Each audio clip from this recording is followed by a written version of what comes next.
Good day, ladies and gentlemen. Welcome to the HEG Limited Q4 and FY22 earnings conference call organized by SKP Securities Limited. As a reminder, all participant lines will be in the listen-only mode, and there will be an opportunity for you to ask questions after the management's opening remarks. Should you need assistance during the conference call, please signal an operator by pressing star then 0 on your touchtone phone. Please note that this conference is being recorded. I now hand the conference over to Mr. Naveen Agarwal, Head Institutional Equities at SKP Securities Limited. Thank you, and over to you, sir. Good afternoon, ladies and gentlemen. It's my pleasure to welcome you on behalf of HEG Limited and SKP Securities to this financial results conference call with the leadership team at HEG Limited. We have with us Mr. Ravi Jhunjhunwala, Chairman, Managing Director and CEO, along with his colleagues Mr. Manish Gulati, Executive Director, and Mr. Gulshan Kumar Sakhuja, CFO. We'll have the opening remarks from Mr. Jhunjhunwala, followed by a Q&A session. Thank you, and over to you, Mr. Jhunjhunwala. Thank you, Naveen, and good afternoon, friends, and welcome to our Quarter 4 and full year 21-22 call. This quarter's performance was in line with the previous 3 quarters, showing a consistent improvement. 2021-22 results are significantly better than the previous year, driven by strong sales volumes and electrode prices. In terms of volumes, this year has seen a record production as well as sales. A rapid increase in industrial activities all over the world contributed to higher than expected demand for steel and steel products all over the world, and consequently, demand for our products also increased. In calendar year 2021, excluding China, the top 10 steel producing countries increased their steel production by a whopping 13% over previous year 2020. Large steel producing countries like US, Japan, Germany increased their steel production by as high as 18.3, 14.9, and 12.3%. These kinds of increase we have not seen in a long time. In order to control carbon emissions, you would remember China had gone on a spree of closing down around 125 to 150 million tons of its highly polluting blast furnace-based steel capacities between 2015 and 2017, which led to their steel exports declining from whopping levels of about 115 million tons per annum in 2016 and 17 to about 55 million tons in 2020. It's close to half of what they used to export earlier. This reduced trend of steel exports out of China continues in 2021 and also in the first 4 months of 2022. As you know, any reduction in export of steel from China enables all other countries of the world to produce more steel, where about 47 to 50% of steel is produced through the electric arc furnaces, which is where our products find its use. However, global steel output has recently started to moderate a bit due to the escalation of the Russia-Ukraine crisis, coupled with supply chain interruptions and inflated input costs impacting their margins, despite near record level of steel prices. The margins of steel industry still continue to be healthy, although a bit lower than in the past few quarters. Friends, as we shared with you in our last call, after a very, very long time, we have seen a flurry of announcements by some of the large steel companies of the world, especially in the US and Western Europe, for establishing new electric arc furnace-based steel capacities. These new greenfield announcements total up to between 30 to 35 million tons of additional capacities. About 15 to 20 million tons of these are likely to be on the ground between today and 2025, while balance will also be on the ground between 2025 and 2030. This is in line with world's desire to control carbon emissions seriously and take effective steps in that direction. It's not out of place here to mention that every ton of steel produced by blast furnaces emits about 4 times more carbon in the atmosphere as compared to the same ton of steel produced through the electric arc furnace. And hence the sudden focus on electric arc furnaces. Therefore, as the world keeps adding more and more electric arc furnaces in the immediate and foreseeable future, the demand for electrodes is likely to keep increasing. Most of these would be large-size furnaces using what we call ultra-high power electrodes, which we are fully equipped to cater to. As you are aware, after a very long time, we've been maintaining a level of about 2/3 of our production going for exports to more than 40 plus countries of the world, including US, Europe, Asia, Middle East, etc. In this backdrop, our expansion of 20,000 tons, which is likely to be ready by the end of this year, has been very timely, and we are confident of being able to find markets for this additional production as soon as we go into stream. Indian crude steel production has been increasing continuously in the past few quarters. Calendar year 2021 versus calendar year 2020, increase was a whopping close to 18%.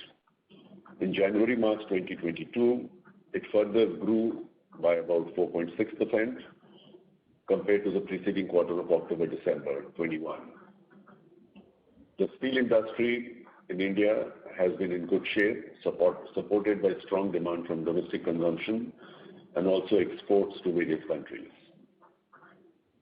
The demand and consequently the price of electrodes improved quarter on quarter since the beginning of 2021, and we expect prices to remain strong during the rest of 2022 as well.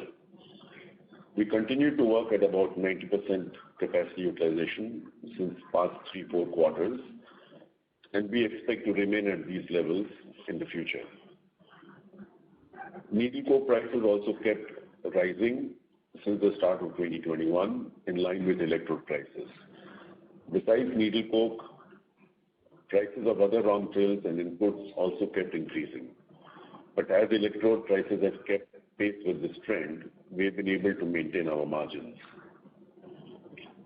We are upbeat by our expansion coming on stream by the end of this year at a time when more and more new electric arc furnace capacities are being installed. As no new capacities have been announced by any other graphite company in the Western world, we don't foresee any problems in finding markets for our additional 20,000 tons. Our plant in Madhya Pradesh, with a capacity of about 80,000 tons, has been the single largest plant in the world under one roof, and after expansion to 100,000 tons, this gap between us and other plants will increase further, thereby increasing our competitiveness due to economies of scale. In the current financial year, we expect our sales to be higher versus the previous financial year. Part of this increase would come by some technological innovations achieved by our technical team in existing facilities, and the other part from the newly expanded facility, which would start production from early 2023. As you know, the electrode process is a fairly long one, involving between 2.5 to 5 to 6 months. So even if we start our expanded capacities, let's say by end of this year, it will take another 2 to 3 months, 2 to 4 months to see the products out in the market. In the passing, I'm happy to share that 2022 is company's 50th year since the incorporation, and in all these years we have grown every few years from a level of 10,000 tons going up to 100,000 tons. We have also gathered a lot of experience and learnings as a company and have been through various kinds of business environments only to emerge stronger. I'm very proud of our entire team in HEG, whether general management, technical, marketing, or finance, who have left no stone unturned to bring HEG to where it is currently standing. They have all worked tirelessly over all these years, and especially the last 2 COVID years, to make sure that we still attain our targeted commissioning of the expanded capacity more or less in the time period that we had originally announced. With our 5 decades of experience in international business, we expect to be a supplier of choice to all our global and Indian customers. With this, friends, I would like to pass on the floor to our CFO, Gulshan, who will walk us through the financial numbers, and then between me, our Executive Director, Manish, and CFO, Gulshan, we will be very happy to answer all your queries. Thank you. Over to Gulshan. Yeah, thank you, sir. Good afternoon, friends. I will now briefly take you through the company's operating and financial performance for the year ended 31st March 2022. For the year ended March 2022, HEG recorded revenue from operations of rupees 2201 crore as against rupees 1266 crore in the previous year. The revenue for the fourth quarter of FY 2022 was rupees 673 crore as against 380 crores in the corresponding quarter of the previous FY. Revenue for the year saw an increase of 75% on an annual basis, while it witnessed an increase of 77% on Q-on-Q basis. Since turnover is a factor of both volumes and prices, we are happy to inform you that the company has been able to achieve healthy growth in both aspects. During the year ended 31st March 2022, the company has delivered EBITDA including other income of rupees 607 crore as against 54 crores in the previous year. The EBITDA for the year ended 31st March 2022 has increased manifold vis-a-vis last year due to an increase in both the sales quantity and the price realization of graphite electrodes. The increase in annual employee benefit expenses over the financial year 2021 is on account of annual increment in salaries and incentive to employees and provisioning for the profit-related commission payable to CMD and ED of the company under contractual terms of their appointment. The increase in expenses pertaining to power and fuel is on account of higher production during FY 21-22 and the increase in the prices of LNG, furnace oil, etc. The increase in other expenses is due to higher logistic cost, which is because of the increase in the sales quantity in the current FY as compared to the previous FY, along with the increase in the price of freight and forwarding and increase in consumption of stores and spares on account of higher production.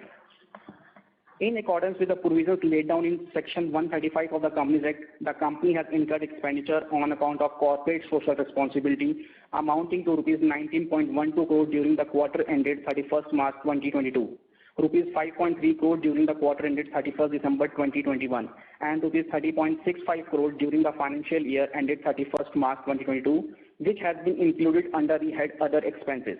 Please refer to note number 8 of our published results. RBI has also extended the interest equalization scheme on pre and post shipment rupee export credit during the quarter 4 of FY 2022. The extension takes effect from 1st of October 2021 and the interest equalization rate have been revised from 3% to 2% with effect from 1st October 2021. The impact of the same related to the period 1st October 2021 to 31st December 2021 amounting to rupees 1.6 crore has been considered in the quarter ended 31st March 2022. Please refer point number 9.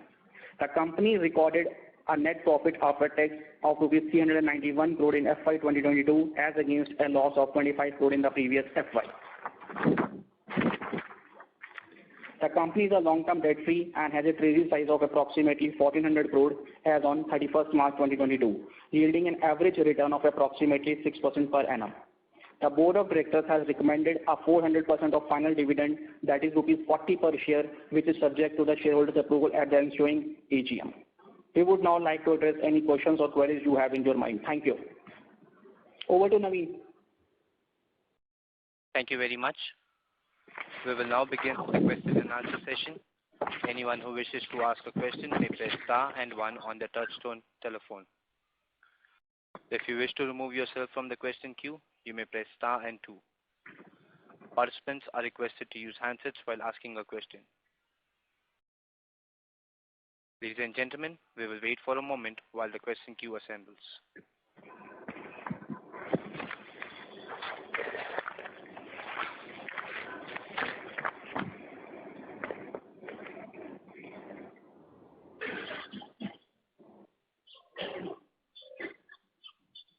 Our first question is from the line of Sonali Salgaonkar from Jefferies India. Please go ahead.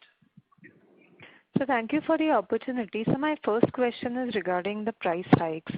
Could you help us with the broader quantum of price hikes between Q3 and Q4, that's sequential, as well as any further price hikes from 1st of April till now? Shall I answer that? Yeah, please. Yeah. So between Sonali, good afternoon. Between Q3 and Q4, it is of the order of 12%. And your question about what we foresee in the future, we are expecting to add at least 4 to 5% quarter on quarter. And this would be throughout FY23 for the next 3-4 quarters at least. I hope for that. Because 2 quarters are visible to us, the April to June and July to September. That is for sure. Right. And beyond that, as we are booking quarter by quarter, which you know about, so I cannot really say that what will happen in the balance too. But demand continues to be there, so I think it will go on. Right. So just continuing on that, your initial comments did mention that, the global steel output has moderated post the Russia-Ukraine crisis, as well as supply chain issues. So could you dwell a little more deeper into this? Because all throughout last year, we saw very good demand, which was supporting our 90% plus capacity utilizations. So once and as the demand is moderating, do you foresee the capacity utilizations to stay at elevated levels? See, the issues which are arising out of this Russia-Ukraine thing are the steep hike in energy and electricity prices in Europe. So as electric arc furnaces need a lot of electricity, so we have seen the electricity prices go up by 3 times, which is kind of is a dampener for the European electric arc furnaces. So that is one issue. So the supply chain, which you know very well, the way freight costs are going up, it is hindering the global trade, whether it is of steel or other commodities. And the way iron ore prices are also shooting up. So, all put together, they are posing some challenges for steel industry. Got it. So, and what are the current inventory levels? I mean, in the light of Russia-Ukraine war, are we still looking at optimal or near normal inventory levels in the channel? Or do you think that they are now more at an elevated level? Are you talking about steel inventories with steel companies or electrode people? Electrodes, sir. Electrodes. We are working at very low inventory levels still. Normal would be, let's say, a month, and we are working less than that. So there are no excess inventories either with customers or with electrode suppliers. Understand, sir. So, and also one more thing about the China supply trends. The entire downturn about 2-3 years back, majority of that was because of excess Chinese exports. So how are we foreseeing the situation right now? I mean, has the supply really moderated, especially of the electrodes I'm saying, not about steel? Or do we still foresee some price disruption going forward because of any possibility of China coming back to export more? No, I should clarify here. I'm sure you've heard this so many times from us. There is no dearth of capacity of electrode making in China.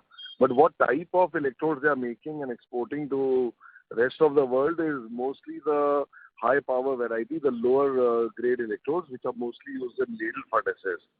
We are yet to see the big customers actually qualifying them for UHP grade and giving them, let's say, 20-30% business. So that is where we don't compete globally also, India also, we don't compete with them on the UHP part. And our production is mostly UHP and not non-UHP. We do make about 25% or some 30% of non-HP grade electrodes, but that is to service our customers who want electrodes as a package. They want us to be supplying the UHP also and the HP also. Right. And one point I can add to this is that recently Europe has put a stiff anti-dumping duty on Chinese electrodes of the order of 25 to 27%. And US has also imposed a duty. That duty was imposed about maybe almost 4 years back, 5 years back, and it still continues. So they have steep duties against their electrodes, Chinese electrodes. But Sonali, notwithstanding the duties and everything that Manish explained, let me again explain clearly that more than two-thirds of our production is what you call ultra high power. China doesn't have the technology to produce the ultra high power. So what we are competing with China is for the lower 25-30% category, which is the non-UHP.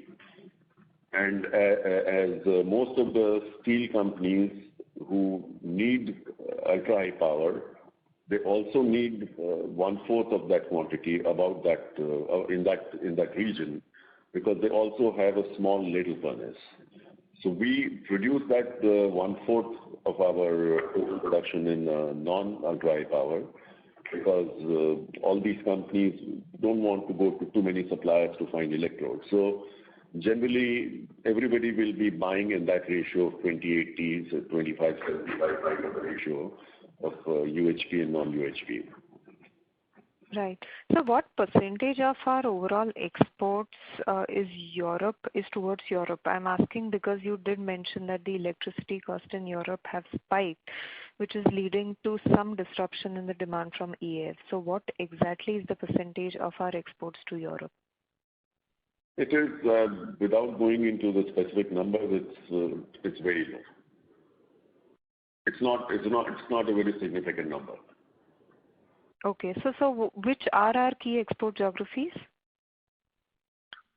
See, Americas is one, followed by Middle East, followed by Southeast Asia, then followed by Europe and a little bit to African countries.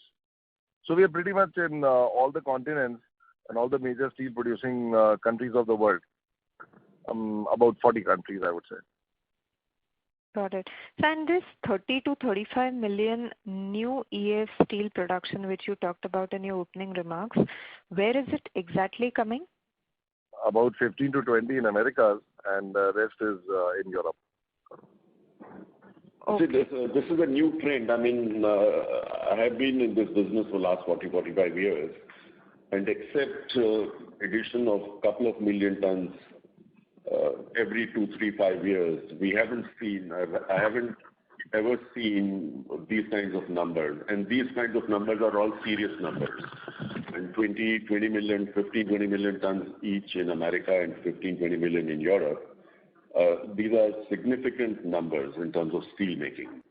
And as I explained, the major reason is that the focus that the world has now seen in the last 5-7 years on the environment and carbon emissions and green energy and everything, that has led to this kind of a shift. So I'm not sure how many million tons of blast furnaces are getting closed to replace this by electric arc furnace, but a fairly large chunk of this is a replacement. They are being replaced by electric arc furnaces because, as I said, you produce the same ton of steel through the two processes, and the carbon emission is about 4 times higher in blast furnaces. Right. So you're saying that majority of this 30-35 million is via replacement by EAF versus the earlier blast furnace due to decarbonization. Is that correct? Not exactly. I would not say all of it, but yeah, a part of that is replacement, a part of that is addition. Sonali, the ones which are coming in America are the new electric arc furnaces, while Europe is the more trend towards decarbonization. See, America was anyway predominantly electric arc furnaces. So these are the new furnaces which are coming up in US of 15-20 million metric tons. They're like, and in Europe, they want to actually close down the blast furnaces. In Europe is still 47-48% of for electric arc furnace. So the existing steel companies, what they are doing is they are going to phase out the blast furnaces and put the new electric arc furnaces there. And just to put a figure, America produces 70% of its steel through electric arc furnace. So obviously, there is a bigger focus on electric arc furnaces in America to start with. And Europe is about 50%. Is that correct? The whole world is in that region of 45-50%. I mean, there is no published data. I mean, we are just giving you this number based on experience. Sure. So just last question from my side. You did mention that the capex will likely commission towards the end of this year. So what proportion of our outlay is already spent out of this 12 billion, and how much are we left to invest this year? See, 800 crores has already been spent till date, and 400 remains to be spent until December. Got it, sir. Very helpful. Thank you. Thank you. Ladies and gentlemen, if you would like to ask a question, then please press star and 1 on your telephone keypad.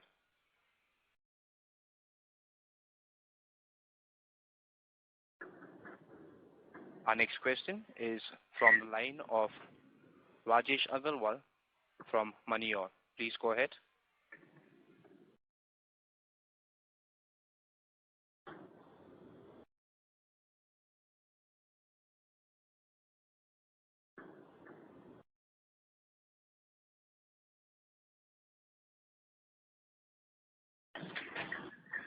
Ladies and gentlemen, if you would like to ask a question, then please press star and 1 on your telephone keypad.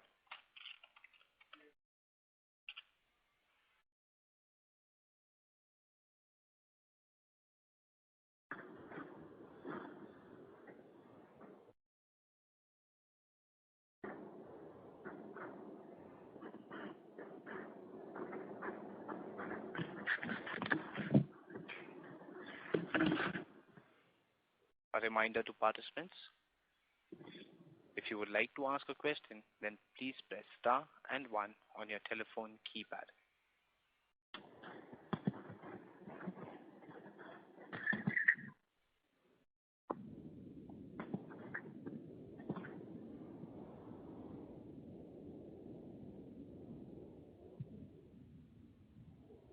Our next question is from the line of Abhijit Day from Equentis Wealth Advisors. Please go ahead. Yes, sir. Good afternoon. Just one question. In terms of needle coke, of course, last year we saw, prices rising. But going forward, let's say over the next 2 quarters, what is the kind of, price increases you expect in needle coke? You see, Abhijit, just like electrode, which is practically we have 5-6 companies in the world, it's more or less the same story in needle coke. There are only 2-3 of them. And this kind of a needle coke that we use in graphite business, this is typically only for graphite. So obviously, if there is a higher demand for graphite electrode, automatically there is a higher demand for needle coke. So both of these go hand in hand. So it cannot happen.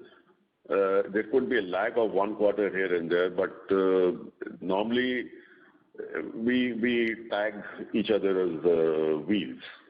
So whatever happens to graphite business, the needle coke follows.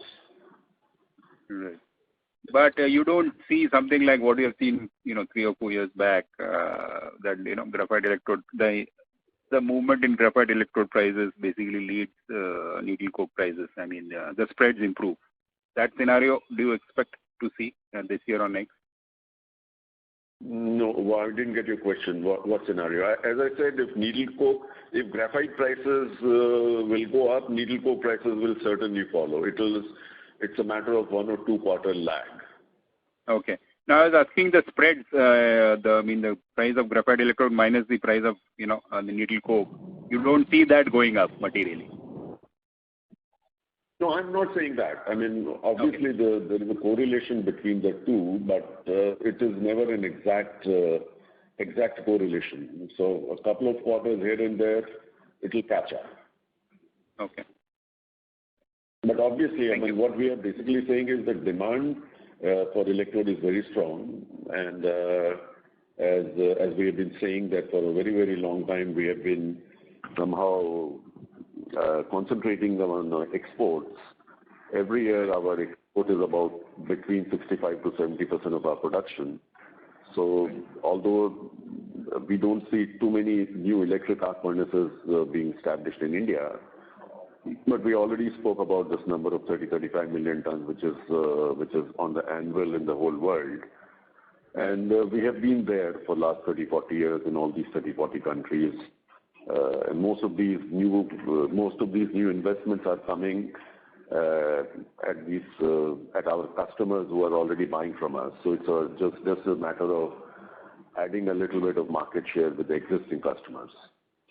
Okay. And on the Russian-Ukraine conflict, is there any disruption as far as Russia is concerned on the supply of electrodes? I mean, Russia is an exporter of electrodes. I understand to both Europe as well as the US. May not be the largest, but they have some market share. So, have you seen any kind of disruption over the last 2 or 3 months in terms of supply from Russia? Russia is a very small producer of electrode, and Russia is a fairly large steel producer. So a very large majority of their electrodes are self-consumed within the country.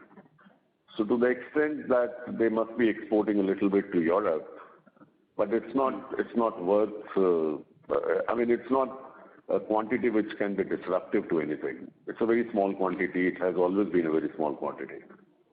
And again in the lower category.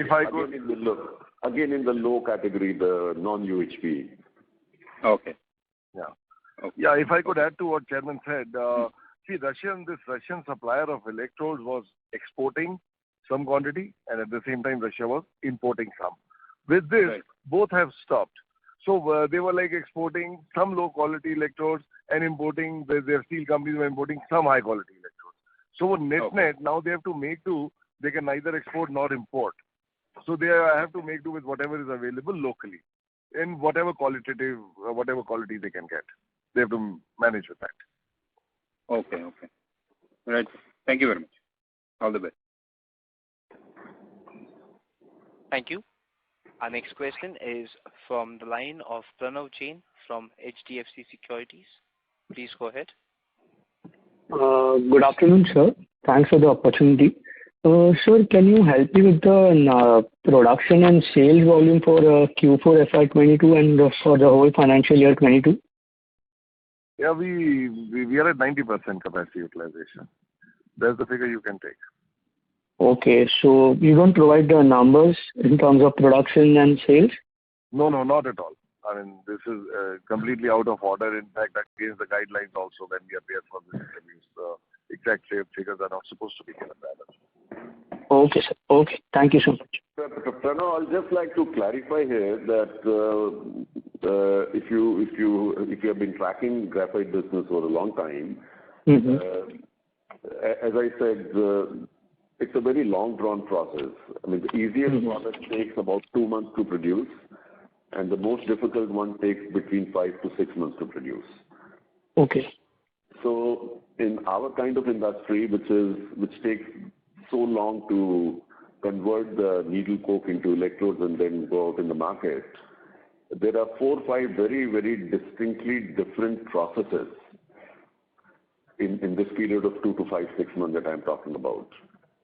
And practically, we've never seen anybody consistently being able to achieve capacity utilization of, let's say, more than 90-92%. So I'm very generally saying that in our kind of an industry, which is process 1 to 5 are very, very distinctly different and very, very long. Even if there is a very small breakdown in any of these 5 processes, the whole thing suffers. The whole supply chain suffers. So, okay, sure. Thank you. That was very helpful. Going beyond 90-92%, we haven't seen any company consistently going beyond 92-93%. Okay, sir. Thank you so much. That was very helpful. Thank you. Thank you. Our next question is from the line of Rajesh Agarwal from Moneyore. Please go ahead. Sir, my question is, did we have a volume growth in Q4? And when will like capacity come online? And when can we see volume growth? See, the volume growth of Q4 was, there is the same as Q3 because the last 3 quarters have been quite hot in demand. And for the new capacity to come, new volumes to come in, we would rather say first quarter of calendar year, Jan to March 23. That's when we should start seeing the volumes. Okay. How much volume growth can happen at that time? See, we are from this year to next, considering the electrode demand, we should be doing 7-8% more than what we have done last year, 21-22, 7 to 8% more than that. And so the price hike which we will be taking a quarter to quarter of 4-5%. Will there be a commensurate increase in expenses also? No. See, the needle coke price also is quarterly, so that is also increasing quarter by quarter. But the good part is that electrode prices are able to absorb that increase and some other inputs, key inputs also. Okay. So net to net benefit will be much more than the price hike? At least similar margins would be there. That's what we can safely say. Okay. And is there possibility of a spread increasing? Depends on the market, actually. Depends on, okay. If the demand scenario is very robust, because 35 million, it will get added in US, then there are a lot of local steel players who wants to increase the capacity by EAF technology. So is there a possibility of spread increasing? That is the question. No, what was the last question? Is possibility of what? Spread increasing, he says. Increasing spread, he says. Spread, sir. Increasing spread. More than needle coke, our selling price increases. It's very difficult to answer this question, actually, considering the global environment today. Suppose this has not happened. I mean, we would have said this with more confidence. But even if we are able to say we have healthy margins, and even if we are able to say today that we are in a position to maintain that despite all kinds of problems, I think that is good. Is it not? No, it's good. But just the aim is in commodity company, it has to come from both the spread and volume growth also. Volume growth will be 10%. If it would have been 20%, it's okay with this margin also. That is what I'm trying to understand. And we are going to get additional volumes. Additional volumes, right. There's no demand. I don't think that there's any demand destruction in the graphite. It will not happen. No, we don't see that. And the cost part, you see, I mean, you've been tracking the logistics disruptions and all. In some cases, and since we are exporting more than 2/3 of our products, in some countries the freight has gone up by as high as 5 times. Okay. And double is very, very normal. 2 times to 3 times is very normal, but in some cases it is. So we are taking a freight hit, sir, or the customer is taking that? We deliver CNF. No, we are supplying CNF or door delivered. So all the 5 times increase or 3 times increase. Oh, understood. We have been able to pass on all the increases, basically. Okay. But sir, you feel there can be any disruption in the capacity being added through EAF technology? No. No, there is in fact, on the contrary, the clamor towards EAF is only increasing by the day. Increasing. Okay. And how is the worldwide graphite demand and supply? It is a shortage or it is? Right now, all the global companies, all the Western companies are running to this order of 90%. Any little demand increase will help in further hardening of prices. Further hardening of prices. Understood. Thanks a lot, sir. Thank you. Ladies and gentlemen, if you would like to ask a question, then please press star and 1 on your telephone keypad. Our next question is from the line of Devang Sangvi from ICICI Securities. Please go ahead. Good afternoon, sir, and thank you for the opportunity. My question is regarding the European market.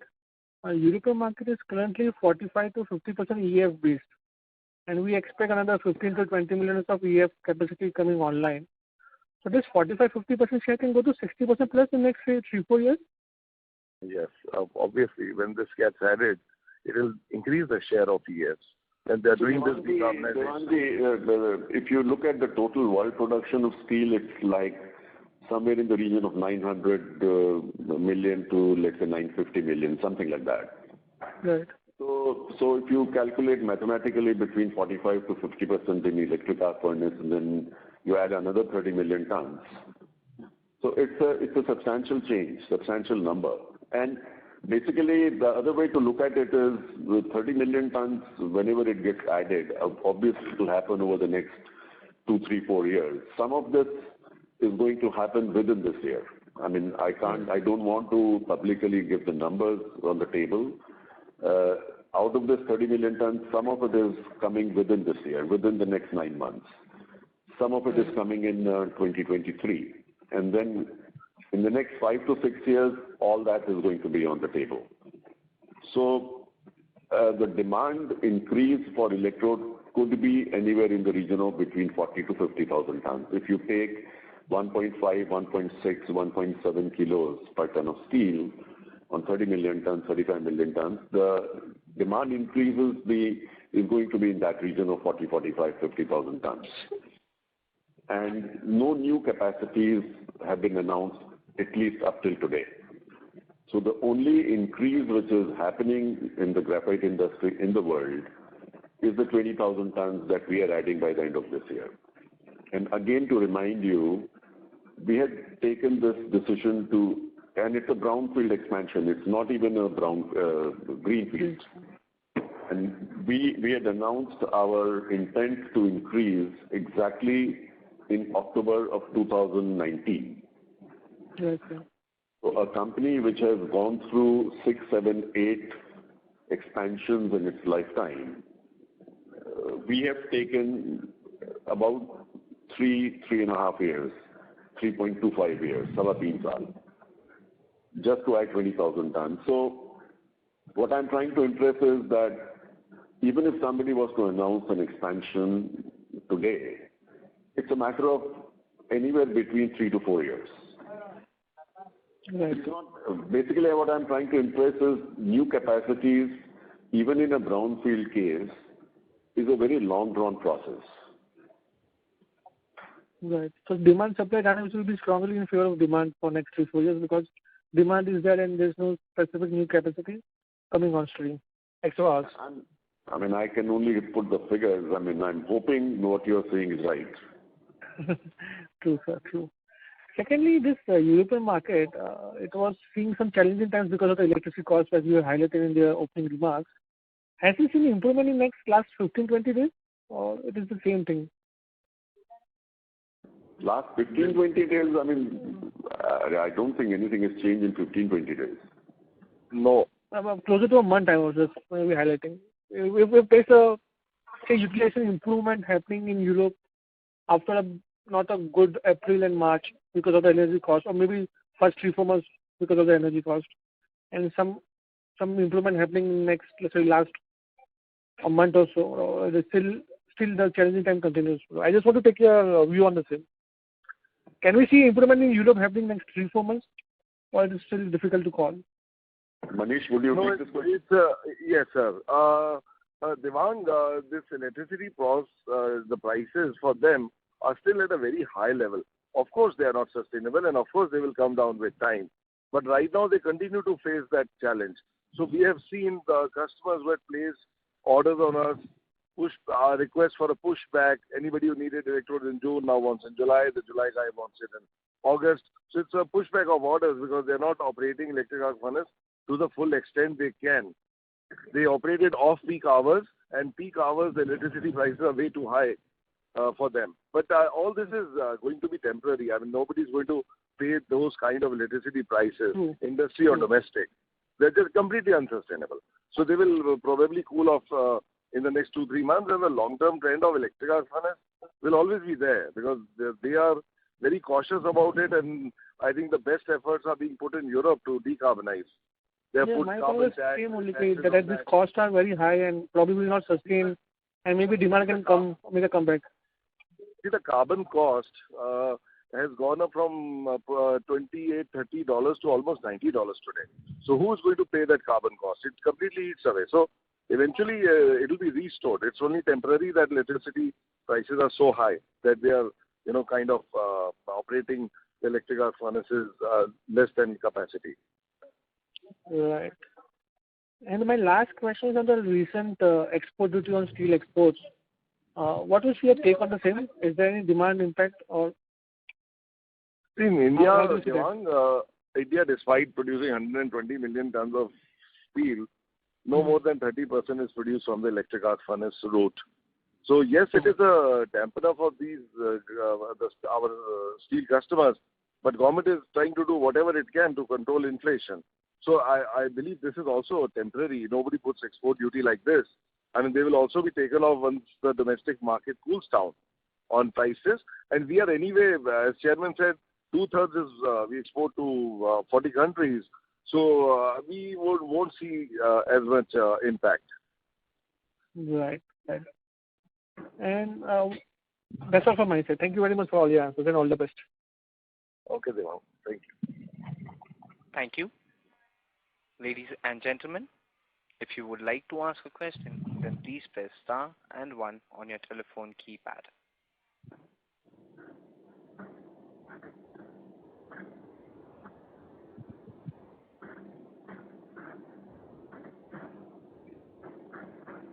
Thank you very much. That was the last question in the queue. As there are no further questions, I would now like to hand the conference over to Mr. Jhunjhunwala for closing remarks. Thank you, friends, for joining us today and asking some very pointed, pertinent questions. I'm very happy to be living in this environment, which looks very good, very optimistic to us, and I look forward to talking to you once again in 3 months' time. Thank you. Thank you very much. On behalf of SKP Securities Limited, that concludes the conference.